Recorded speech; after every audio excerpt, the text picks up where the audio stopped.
کۆمپانیایەکی کۆری سیستمی دەنگدانی هەڵبژاردننی ئەنجومەنی پارێزگەکانی عێراقی بەڕێوە برد. سیستمەکە چییە و لە چ وڵاتێک بەکارهێنراوە؟ کۆمپانیای میرو لە ساڵی 1999 لە کۆریای باشوور دامەزراوە. ساڵی 2007 سیستمێکی گەشە پێدا بۆ دەنگدان بە شێوەی ئەلیکترۆنی. ئەو سیستمە پێشکەش بە کۆمیسیۆنی هەڵبژاردننی نیشتیمانی کۆریا کراوە. لە هەڵبژاردننی پارتە سیاسیەکان، زانکۆ و سندیکەکاندا بەکارهێنراوە. هەروەها لە ساڵی 2010 سیستمێکی دیکەی گەشە پێدا بۆ هەژمارکردنی دەنگدانی سەرکاغەز بە شێوەی ئەلیکترۆنی.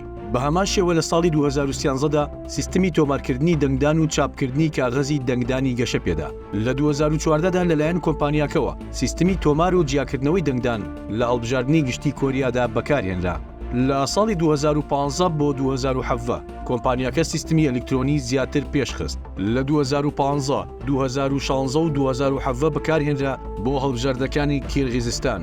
سیستمی دەنگدانی کۆمپانیای میرو لە 2017دا لەلایەن ئیکوادۆرەوە بەکارهێنرا. لە نیسانی 2017 کۆمپانیاکە گرێبەستی لەگەڵ کۆمیسیۆنی باڵای سربەخۆی هەڵبژاردنەکانی عێراق کرد. ساڵی 2018 گرێبەستی لەگەڵ رووسیا و کۆماری دیموکراتی کۆنگۆ واژۆ کرد. سیستمی میرو بۆ یەکەم جار بە شێوەیەکی کردەیی لە هەڵبژاردننی پەرلەمانی عێراق لە ساڵی 2018 خرایە کار. هەمان سیستم بۆ ئەنجامدانی هەڵبژاردننی 2023 ئەنجومەنی پارێزگەکانی عێراق بەکارهێنرا. سەرنجێک لەسەر سیستمەکە هەیە کە بە هێواشی پرۆسەکە ئەنجام دەدات.